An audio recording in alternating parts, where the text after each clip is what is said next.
I think a lot of times when you say yes to something that you're not actually feeling like full body excited about, it just ends up being a really miserable experience. Yeah, totally. And I So, mean, like, if you're creating content, I can't help but like believe that that's gonna go like it's gonna go through like the actual content creation and how you show up and the impact you actually end up having. welcome to Accidentally Influential, the show for educators, experts, and creators who never meant to build a platform but want to monetize it beyond their own community. I'm Kate. And I'm T. Combined, we've built an audience of nearly 500,000 followers and landed over $500,000 in brand deals. Now we help you turn knowledge into cash, content into partnerships, and influence into a business that pays. You might have become accidentally influential. But what you do with it now, that part's intentional. Let's make some money. Hello, guys, and welcome back to another episode of Accidentally Influential. Welcome back, guys. We're so excited to talk today. I feel like this episode is going to be pretty spicy, might bring up some uncomfortable feelings for you guys, and that's okay. We're here to kind of help you work through those and take some next steps that'll improve your content creation game. Totally. Maybe like grab a journal or something, Yeah, anything that comes up for you during this episode might be helpful too. Coming from somebody who doesn't journal, grab a journal, it's on my like maybe like a New Year's resolution to try to there work you through some go. thing that way, but you guys do it. Right. So today we're diving into something that's probably been keeping a lot of you guys stuck. It doesn't have anything to do with followers or engagement rate or talent or anything. It's confidence. Mm, Confidence. Yes, mm. especially when it comes to money. Yes, which I think in general, like this doesn't just apply to content creators. I think all new business owners deal with this, but it Mhm. can be really uncomfortable to start making sometimes the amount of money you can when you have your own business and not know how to necessarily deal with that, especially coming from more of a traditional 9 to 5 background where money isn't really talked about. Mhm. Yeah, no, totally. And I don't know about you, Kate, but like it happened really fast. Like money, I feel like in this space, money can happen really fast, a lot faster than you tend to like work through some of these hmm things when it comes to money. And so I definitely think it's a great time to slow down and have this conversation. Yeah, I think so too. So let's kind of get into maybe some of the initial limiting beliefs that content creators can face. And T and I have obviously dealt with all of these and are hopefully going to give you some tips that have worked for us and helped us overcome these. So, first, let's talk about things like if you've ever had the thought, I feel guilty charging for that. And T, I see you grinning. So, what does that bring up for you? Yeah, I mean, like, I've totally been there. I mean, like, I even fight that still, and I feel like it comes down to a belief about value, and, like, proving to myself that I bring that value and really, like, laying down that groundwork, and I think, like, what everybody else in the audience is probably going to subscribe to is this concept of imposter syndrome, um and, like, especially if you're coming from a background where you're not a content creator, you're just teaching this thing that you love and talking about this thing that you love, and then all of a sudden it's just like money's on the table and, like, a actual business is on the table. Like, you're not just showing up and talking, yapping on TikTok about things that you care about, like, an actual business is on the table. I think imposter syndrome is very real and, unless you kind of, like, label it and recognize it for what it is, it can prevent you from making a lot of money. Yeah. And I mean, I know this is something that literally this week I was talking to you about is not when it comes to negotiating or content creation, but like I think imposter syndrome is something I still deal with in a lot of areas of my Yeah. business. And I don't think that that's necessarily a bad thing. I think it's just something you have to be aware of and learn the strategies for like kind of reality checking yourself. Totally. There was this one, like, about a year ago, I don't remember who posted it, but I saw this quote and I was about imposter syndrome and I was like, that's it. It like completely changed my perception of it. And it was just talking about how imposter syndrome doesn't exist, which is super triggering to everybody because we've all experienced this like feeling of imposter syndrome and you're like, what the heck? It exists. Like I feel it, you know? And it was just like imposter syndrome doesn't exist. What it like it's a feeling around not creating proof that something is possible, or you haven't created proof that you're capable of doing X, Y, and Z. And until you've created that proof, you're going to like experience this gap between what you're capable of and what you've actually done. And that's the work right there, is to close that gap. And it was really mind shifting for me to like not think about how I'm feeling through the lens of like, you know, I I'm not sure if I can do this, or, I don't have evidence that I can do this, or I'm not worth this amount of money. No, it's just like I haven't created evidence of that yet. And that's what I'm here to do. It was really helpful. Yeah, I think that is super helpful. If you don't know what imposter syndrome is, or maybe this is the first time you are dealing with it, I think generally this just might come up in feelings of like, who am I to charge X amount of money? Or there are creators with way more followers who could probably do this for less money. Or even thoughts like, I don't consider myself an influencer, so why would I charge for a brand deal? All of those, I would say, are very classic thoughts of imposter syndrome. Yeah. Yeah. And they're always going to creep in. Like, honestly, like, even when you stack evidence upon evidence upon evidence, like, unless you're just, I'm not even going to say the most confident person in the world, but kind of just like, maybe a little overly prideful, and if, like, on that spectrum, they're always gonna creep in, and it doesn't, like, I feel like it doesn't mean anything about you. Like, you're gonna have these thoughts. It's kind of like what you do with them, you know? Right. And as much as I wish that I could just like wave a magic wand and be like, oh, just don't have imposter syndrome anymore. That's unfortunately not how this works. Yeah. So, what we can do, like we mentioned at the beginning of this episode, is potentially give you a few questions that you can reflect on. We know that as part of our episodes, we always like to give you guys a challenge. A lot of times those come at the end of the episode, but this one we're switching it up a little bit. We're actually going to be challenging throughout the episode with some journal prompts or reflection prompts. So, I'm going to read these questions.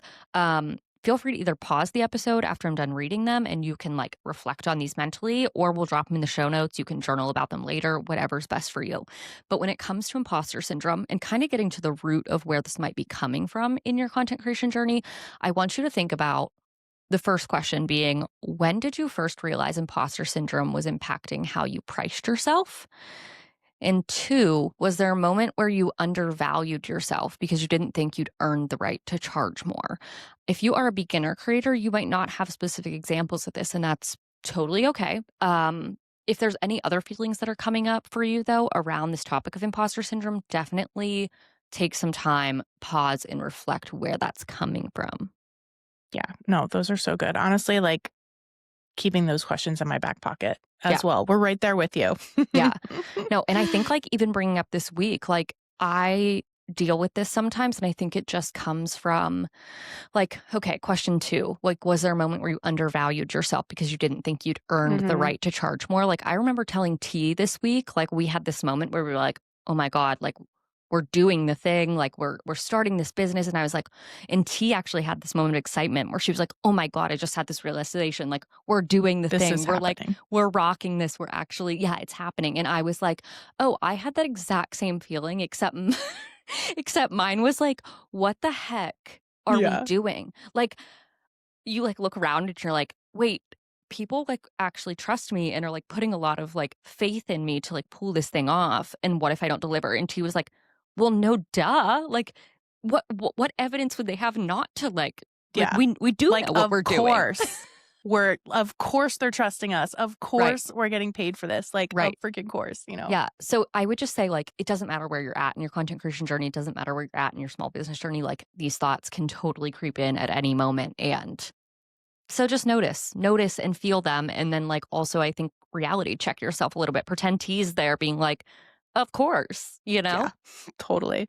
And I think, like, I like to look at them as like, okay, if I'm not experiencing these thoughts, like, these thoughts are tied to, I'm feeling uncomfortable right now, like I'm feeling stretched. And like, what a privilege to be in a situation where you're growing and feeling stretched to the point that you don't feel like you have enough evidence that you can do this yet.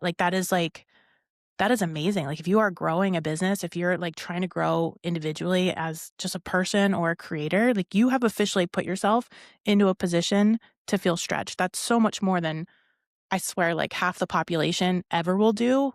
I think that deserves a pat on the back. So next time you feel these feelings creeping in, like, label them as, like, "Good job." Like, you put yourself in a position to stretch yourself and grow. And that's Mhm. all that is all the attention that we're giving those thoughts.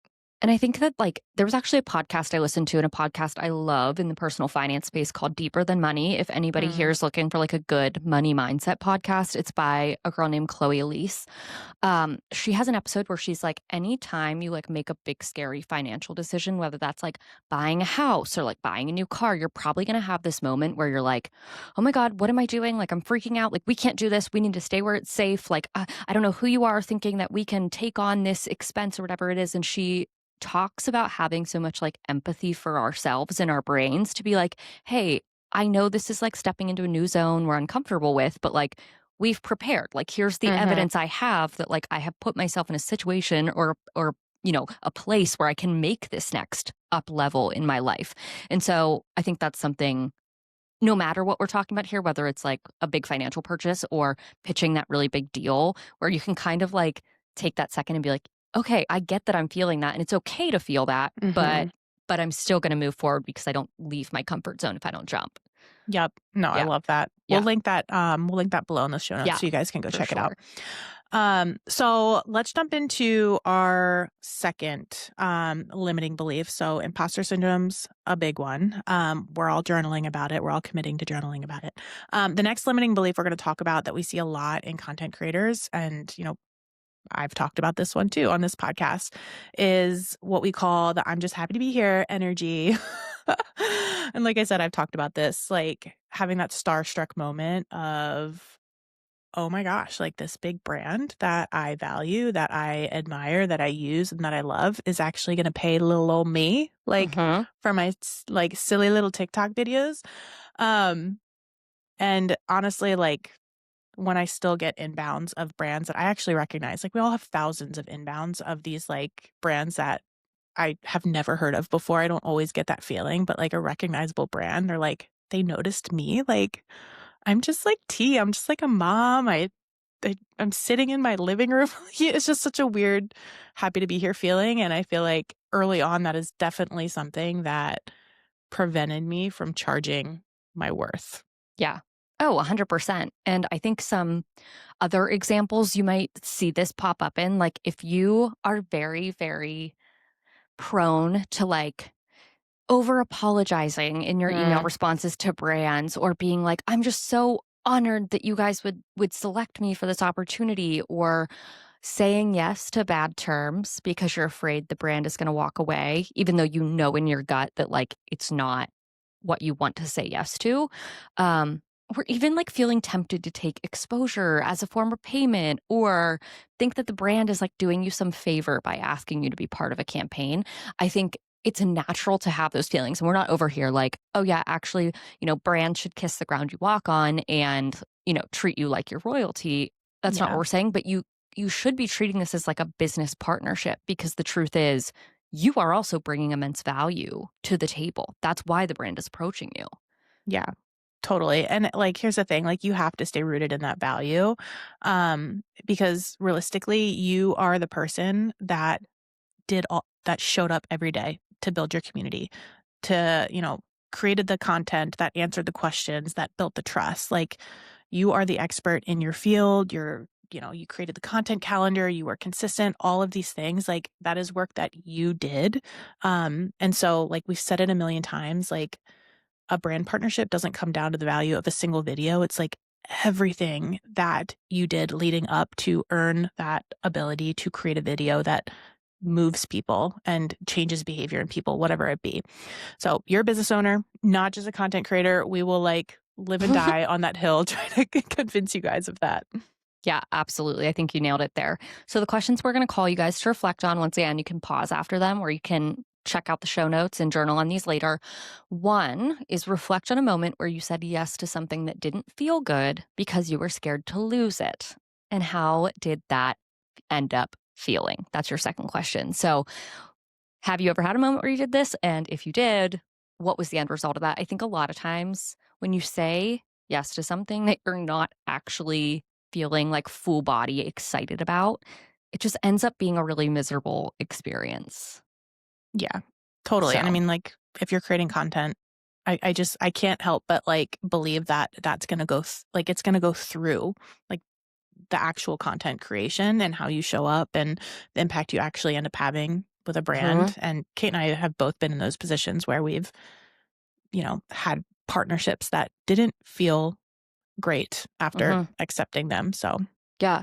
And I think that's not only doing a disservice to you and your personal brand and your communities, but that's doing a disservice to the brands that you work Mhm, with as well. Like, you should enthusiastically be saying yes to the deals and like look forward to partnering with these brands. And if that's not what you're experiencing in your current deals right now, like sit with that because I can tell you that like there are deals that feel like so freaking good and so exciting where you're like, oh my gosh, I cannot wait to like mhm, reveal this to my community. Or sometimes like if a brand is launching a new tool and you kind of get like an insider peek to it, mhm. and then the campaign is gonna be, like, announcing it, and you're like, "Oh my god, I know my community's gonna, like, eat this up." Like, it should feel like that. You should get kind of the, like, excited feeling. We all know, like, content creation is still work. Yes, there's obviously, like does anyone really love, like, editing their captions? No.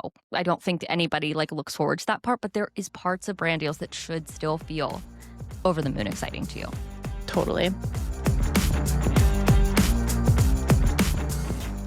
We talk a lot on this show about taking yourself seriously as a creator, and that means setting yourself up like a real business. That's why we're really excited to be partnering with Taylor Brands. They're an all-in-one platform that helps creators and entrepreneurs like you and me form their LLCs and get their business organized. When T and I decided to make Not an Influencer Creator Agency official, we actually used Taylor Brands to form our LLC, and the process was honestly so simple. We were able to file from our laptops at home in like less than an hour. They walked us through the entire process step by step, and we were able to track the status of our filing right from within our Taylor Brands dashboard. Taylor also offers additional services like helping you get your EIN or set up your business bank accounts, so once your LLC is filed, you've got what you need to keep moving forward. Plus, tools like their finance manager can help you track your income and expenses as you grow, which, let's be real, is the part most creators avoid. If you're a content creator ready to treat your platform like a business, search Taylor Business Builder to get started today. I remember reading this. If I end up finding the book name, I'll drop it in the show notes, but it was about putting in failure reps, Mhm. like intentionally going out and trying to fail and like building your failure reps. Like my goal this month is to fail 30 times. Um and not only like is that putting you in a situation to actually like not fail and practice and land whatever you're trying to land and, whatever it may be, but it's training your nervous system and training your mindset to understand that failing isn't a reflection of your value. It's not a reflection of what you're capable and not capable of doing, and training you to know that there's always going to be another opportunity on the table. And so if you find yourself like looking at a brand deal and you're like inbound, or looking at this part like this brand that you're like, "Oh my gosh, this is my dream partnership, but I'm not ready yet. I need to have more," whatever excuses you're making for yourself that you're not pitching that. I want you to like challenge yourself to put in your failure reps and like do what you don't want to do because you're afraid of failing. And so I thought it's just really changed my perspective of all of that. I've seen a girl on TikTok also refer to that as like rejection therapy, where she's like, I Mm, intentionally put myself in situations where I know people are going to say no to me because I want to get my brain used to like knowing that yeah, I can hear no and it still like isn't the end of the world.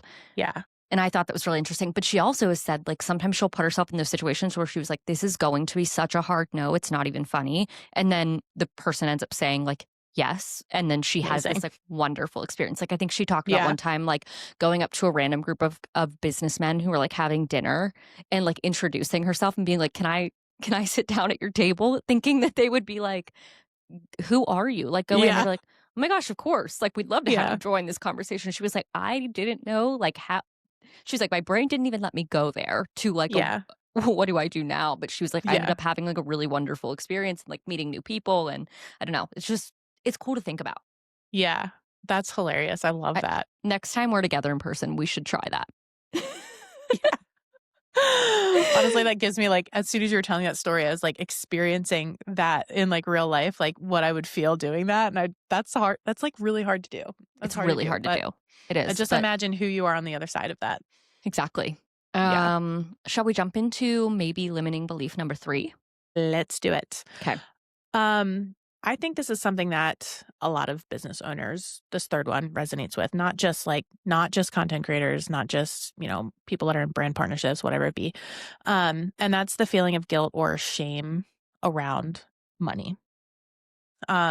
So Kate, what are some things that you've maybe struggled with? Like, what does this mean to you when you hear about this limiting belief? Oh my gosh. I feel like this for me was one of the biggest hurdles I had to deal with when I even made the decision I wanted to start side hustling. Um, I think, especially for educators, a lot of us start our pages with the goal of like sharing as much free information as possible and just like speaking out of passion and helping Mhm. people, right? Like Yeah. myself as a former teacher, I was not rolling in the dough when I was like working in Title I school districts. Like I was not getting paid anything to do I mean, I Mhm. was, but like really probably not what I should have been to do the work I was doing. But it was never about the money to me. And I feel like I felt a lot of guilt around wanting to Mm. desire to have more money. Like I felt guilty for saying, I want to become financially independent. I want to be able to like buy myself a nicer car. I want to be able to like Mhm. donate money to causes I care about, without really having to think about how that cuts something out of my budget. And so this is 100% something I have dealt with. What about you, T? Yeah. Um, I mean, I just thinking back to like when I first started TikTok and like, I think it was probably about 4 or 5 months later is when I like introduced my first digital product. Um, just because there was like so much need for it, that's how some of the best digital products are like born. And TikTok can be like kind of a nasty environment when you're Oh, like yeah. trying to monetize the value that you bring. So, um, that doesn't help, that feeling of like feeling guilty for like charging, and especially when your platform was built out of this place to like genuinely serve people and give away free information. So I just echo, I've experienced that too. I think that like it's just so weird. Honestly, even talking about this makes me feel so Hmm. uncomfortable right now. It's Oh, I know. weird. But, like, when I remember seeing, like, a coach be like, "I made $20,000 this month," and I was like, "Oh my gosh," like, I could not fathom making that kind of Oh my God. money No. online. It was just, like, such this obscure, like, only unicorns make that type of money. And so, like, I remember when I hit $20,000 in 1 month for the first time, and I, like, felt excited, like, "Oh my gosh, like, this, like, person that I put on a pedestal over here, like, I just did what she did." But, like, I felt like I couldn't talk about it with Hmm. anybody. Like, I felt like I couldn't share it, like, even with my parents. Like, it was, like, such this Yes. weird thing, like, why I still can't figure that out, like, this and I think there is, like, just shame in that abundance of some sort, but in reality, like, the work that it took to get there is work that most people in their life aren't willing to do, and, so, like, why are we feeling like that? I Haven't know. figured it out. No, and I don't think this feeling just comes from like you're an adult and all of a sudden you don't talk about money. Like I think a lot of Yeah. it does come from the way we were raised and the way that our parents were raised and the way that like the world is changing so quickly and information is more readily available. But like, I don't know. I think a lot of people are raised with this thought that like it's gross to talk about money or like it's impolite. Mhm. Like don't ask people what they make. Yeah. Don't ask people to talk about money. Um, but I think our generation has done a really good job at being like, you know what? No, we should be talking transparently about money. And I think Mhm. when we don't talk about it, it keeps other people stuck in positions where they don't even know it's possible.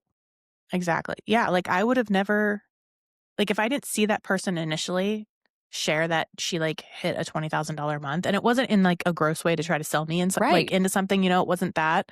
It was just genuinely, like, she just did this, and Hmm. I don't know if that would have been a possibility on my radar. Right. And so that in and of itself, like, definitely means something. Well, I think you're spot on. It is so hard to wrap your head around some of these things. Like, even when I shared on the podcast, like that I've signed like an $18,000 brand deal, it's Mhm. like, I share that because I hope that that shows somebody else out there that that money exists, and it's not just Mhm. for me to claim or for T to claim, like, you if we're capable of doing this, we're not special, Mhm. like, we just went for it, and it's possible for anybody else who wants to go for it too.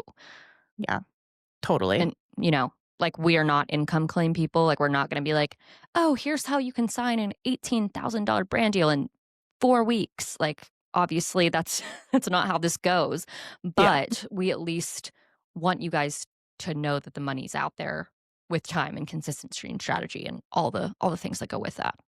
absolutely. Yeah. So let's give you guys some reflection questions so you can dig into. Obviously, like just anything involving money is going to be a lot deeper than 2 or 3 reflection questions. But this is a really good place to start. So, what were you taught about money as a kid and throughout formative years of your life? Did you feel comfortable talking about money, negotiating, etc.? And the second question is, how would it feel if a brand offered you $10,000 for a brand deal today? Would you feel worthy of accepting that payment? That I think is such a good I mean, obviously, I'm biased. I wrote the question, but, like Like, that was such a good question that I wrote for you guys. no, but actually, because I think that if someone like, I can remember when I was getting started with content and I heard some content creators were making like 5 figures from brand deals, I was like, "That's disgusting." Like, that's Yeah, actually, like, sick. What do you mean? Um, like, because dare you. I couldn't fathom that that was, Yeah. like and once again, I think there's, there's quotes about, like, jealousy, that being kind of this, like, unmet desire. Like, it's okay to admit, like, you're maybe having those feelings of, like, that is unfair or, like, I want that. It's okay to, like, desire to want those things and actually, like, start taking the steps to go after them, but it might feel really scary to, like, admit that to yourself. Yeah. I mean, I've experienced those Oh my jealousy god. feelings. Like, here I am working like a 9 to 5 for half of what people are earning, like sitting on their butts, influencing on the internet, just like not really actually understanding the work that has gone into creating that. Like, they're not just dancing on TikToks and like doing dumb crap and Yeah. earning, doing nothing. Yeah. So it's definitely I don't know, it's definitely a growth experience to face those types of feelings head on and understand where they're coming from and evolve from them. You're gonna be so much better, and your business is gonna be so much better for it. Yeah. But I think it's just one of those things where it's like, if you start noticing that feeling of jealousy, whether you're like scrolling through TikTok and you see someone posting about the 50K month, or you see, XYZ content creator just bought their dream house, I think people naturally go to this place of like anger about it. And I think it's okay to like stop for a second, pause and be like, wow, like they worked really hard to get there. I wonder what it Mhm. would take for me to like reach X level of success. Like just allow yourself to kind of shift your mindset, and a lot of people don't do that, but I think it can be really powerful for visualization Yeah, and be curious. That's and so feel good. more comfortable around money because money's not scary. It's just a tool. It It's is just just a a tool. tool. It's Yeah, just a tool. Okay. So now that we kind of understand the problems and where some of these limiting beliefs might come from, let's talk about why this is so important and why you can't continue to underprice yourself as a content creator. yeah. So one of the most important mindset mindset. One of the most important mindset shifts that you can make when it comes to pricing is that it has nothing to do with you as a human. It is like not personal at all. It's a business decision. Like shopping for shoes. There is nothing wrong with the yellow pair of Nikes if you want the pink Nikes. It's just like that maybe was not the best analogy because it's a business decision, but that's the whole point is that like it has nothing to do with who you are as a person. Right. I mean, think about if you walked into a car dealership and you had to like negotiate with a salesperson to buy a car. Are you taking that personally? Like this negotiation, and maybe and I do honestly, I think some people probably Yeah. do, but I think you have to separate and be like, this is a transaction. This is a business transaction. There's Mhm. money being exchanged. Neither side is like saying things, hopefully, to be hurtful to the other, but you're trying to land on a place that makes sense for both of your businesses. Yeah, and I think it's a lot harder to tease out as a content creator though because so many of us our personal brand is our business. Like there's Yes. not inherent separation between those two things. And so like when a brand is saying no to what you're offering as a business, it feels like they're saying no to you and your personal brand because those things are so tightly intertwined. Mhm. So I don't know, like what are some strategies that in the past you've used to like separate those two things in negotiations or whatever it be?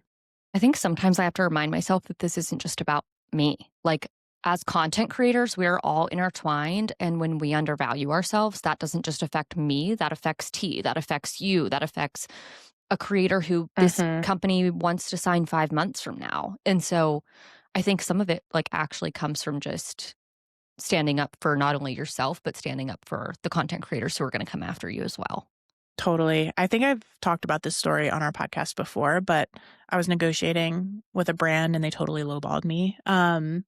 And I came back with what I would like actually charge for the deliverable they're asking for. And they came back and told me that a fellow content creator that's in my space, I actually knew her, was charging substantially lower. And that's why, and they like doubled down on what they were pitching. And I was like, this is the problem. Like, this is what, makes it so challenging. Lack of transparency around pay. None of us talk about these things, which is why in the Creator Club that's launching in 2026, that is going to be a huge part of the puzzle is opening the floodgates on pay transparency for, our community of creators.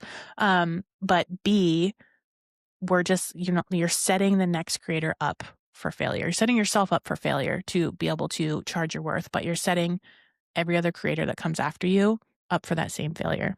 Yeah, I think you're totally spot on there. And I think something else you can do, and kind of let's get more into the solutions oriented part of this episode, is I think one of the biggest ways to combat these limiting beliefs is separating yourself and start looking at data, which Mhm. I am not a math girl. Okay. I don't like data. If you would have told like senior year Kate in pre-calc that she was going to have to, no, she would have been like, that sounds terrible. But I think numbers can give you a lot of confidence in what you're pitching to a brand. Yeah.